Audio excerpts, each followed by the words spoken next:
عمومی طور پہ ہوتا یہ ہے کہ لوگ کہتے ہیں جان ہے تو جہان ہے. جان اور جہان کا فلسفہ ہم بچپن سے سنتے آئے ہیں. لوگ کہتے ہیں جائیداد چھوڑ دو، فلاں چھوڑ دو، فلاں چھوڑ دو، نظریات پر بھی کمپرومائز کر لیتے ہیں. جب جان نہیں ہے تو پھر باقی کیا؟ جان ہے تو جہان ہے.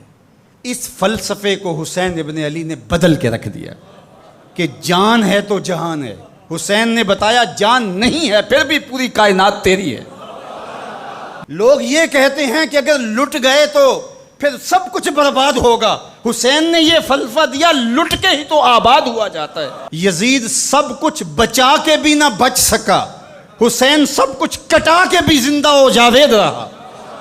یہ فلسفہ دیا سب کچھ کٹ جائے، سر نیزے کی نوک پہ بھی چڑھ جائے، خاندان کی لاشیں بکھری پڑی ہوں اور گھوڑوں کے ٹاپوں تلے روندی جائیں، کفن بھی کھینچ لیے جائیں، خیموں کو بھی آگ لگا دی جائے، لیکن سر شہیداں پھر بھی نیزوں پہ بلند ہی رہے گا، اونچا ہی رہے گا. یہ فلسفہ حسین ابن علی نے دیا. یہ سر جھکنے کے لیے نہیں ہے، یہ سر اوپر بلند ہونے کے لیے. اور میں ایک بات کہا کرتا ہوں، لوگ سر بچانے کے لیے ہاتھ دے دیتے ہیں، ظالم کے ہاتھوں میں ہاتھ دے دیتے ہیں کہ سر بچ جائے. حسین نے ہاتھ بچانے کے لیے سر دے دیا. ہم نے بچپن سے لے کر کے لڑکپن تک اور لڑکپن سے لے کر آج تک حضرت نبی رحمت صلی اللہ علیہ وآلہ وسلم کا یہ فرمان سنا ہے، من رآ منکم منکرا فلیغیرہ بیدہ فإن لم یستطع فبلسانہ فإن لم یستطع فبقلبہ وذلک اضعف الایمان او کما قال النبی صلی اللہ علیہ وسلم. تم میں سے اگر کوئی برائی کو دیکھے تو وہ ہاتھ سے روکے، ہاتھ سے نہیں روک سکتا تو زبان سے روکے، اور زبان سے بھی نہیں روک سکتا تو کم از کم دل سے برا جانے. اور یہ سب سے کمزور ترین ایمان کا مرتبہ تھا. جو لوگ کہتے ہیں امام حسین کربلا میں کیوں گئے، میں انہیں کہتا ہوں امام حسین حضور کی گود کے پالے ہوئے تھے، کمزور ایمان والے نہیں تھے کہ دل میں ہی کڑتے رہتے اور ظلم کو اور جبر کو اور زیادتی کو اور ناانصافی کو ہاتھ اور زبان سے نہ روکتے. حضرت امام حسین کے خطبے دیکھ لیجئے، قدم قدم پہ خطبے دیے. محمد بن حنفیہ کے نام جو آپ نے وصیت نامہ لکھا تھا، آپ نے فرمایا انی لم اخرج عاشرا ولا بطرا ولا مفسدا ولا ظالما. میں سیر سپاٹے کے لیے نہیں جا رہا اور نہ ہی میں اپنی کسی خواہش کی تکمیل کے لیے جا رہا ہوں. میرے اہداف میں، میری خواہشات کے کسی گوشے میں یہ موجود نہیں ہے کہ میں تخت و تاج حاصل کر لوں گا. انما خرجت لطلب الاصلاح فی امت جدی. میں اپنے دادا کی امت کی اصلاح کے لیے جا رہا ہوں. ارید ان آمر بالمعروف وانہی عن المنکر.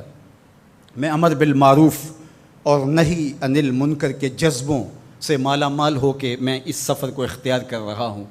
جب شریعت کا مذاق اڑایا جا رہا ہے، شریعت کی شکل بدلی جا رہی ہے، خلافت کا رشتہ قرآن سے ٹوٹ گیا ہے اور ایک نئی صورت دین کو دی جا رہی ہے، اور جو اس سانچے میں ڈھل کے دین نکلے گا وہ محمد عربی کا دین نہیں ہوگا جو طائف کے بازاروں سے لے کے مکے کی گلیوں تک، احد سے لے کر غزوہ حنین تک حضور نے خود اور اپنے اصحاب کو تکلیف میں ڈال کے جو دین دیا، جو امت تشکیل دی.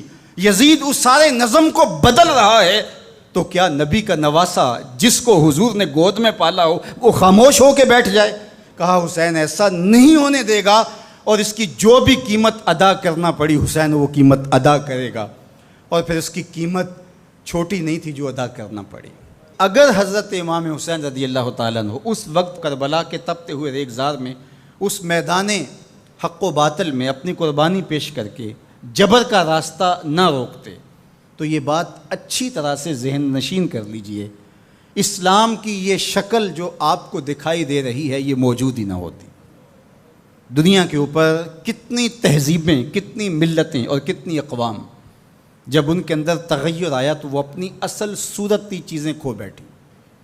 دنیا کے اوپر کتنے مذاہب، یہودیت کی شکل دیکھ لیجئے، کیا یہ وہی صورت ہے جو حضرت موسیٰ لے کر آئے؟ عیسائیت کی شکل دیکھ لیجئے، کیا یہ وہی صورت ہے جو حضرت عیسیٰ لے کر کے آئے؟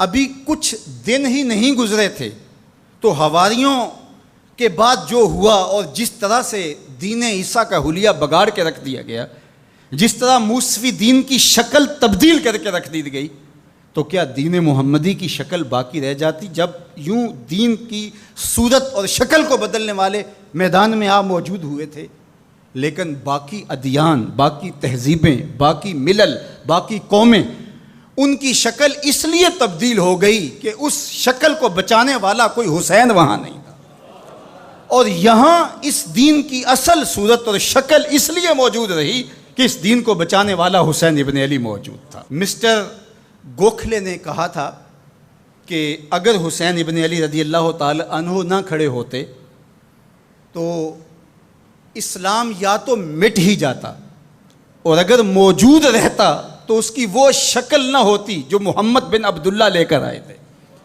اس کی شکل وہ ہوتی جو یزید پیش کر کے جاتا۔ لیکن حسین ابن علی کی قربانی، ان کی نہضت کی وجہ سے، ان کے قیام کی وجہ سے، ان کے کھڑا ہو جانے کی وجہ سے 14 صدیاں گزرنے کے بعد آج بھی وہی اسلام ہے جو آمنہ کا لال دے کے گیا تھا۔ یہ حسین ابن علی کا کام ہے جو حسین نے کیا۔ اس لیے حضور نے ناز کیا حسین پر، کہا کہ حسین منی و انا من حسین، حسین مجھ سے ہے اور میں حسین سے ہوں۔ یہ مجھ سے ہے کہ میری بیٹی کا بیٹا ہے، میری نسل ہے، میرا نسب ہے، میں حسین سے ہوں، قیامت تک میرے دین کا جھنڈا جھولتا رہے گا، تو اس کی بنیادوں میں لہو حسین ابن علی کا۔ حضرت امام حسین رضی اللہ تعالی عنہ نے ایک بات کہی تھی جب بیعت کا آپ سے مطالبہ کیا گیا، تو آپ نے یہ نہیں کہا کہ میں یزید کی بیعت نہیں کرتا، بلکہ آپ کا جملہ تاریخ ساز ہے، بڑے لوگوں کا کلام بھی بڑا ہوتا ہے اور حکمت کے نور سے بھرا ہوا ہوتا ہے، قیامت تک ایک نسب العین دینا تھا۔ یہ نہیں کہا کہ حسین ابن علی یزید کی بیعت نہیں کرے گا، بلکہ کہا مثلی لا یبایع مثلہ، میرے جیسا اس جیسے کی بیعت کیسے کر سکتا ہے؟ تو یہ قیامت تک کے لیے لاہ عمل دے دیا کہ جو حسین کے نقش قدم چلنے والا ہوگا وہ وقت کے یزید کے ہاتھ میں ہاتھ نہیں دے سکتا، چاہے گردن کٹ جائے، بازو کٹ جائے، خاندان لٹ جائے۔ یہ حسین ابن علی کا پیغام ہے۔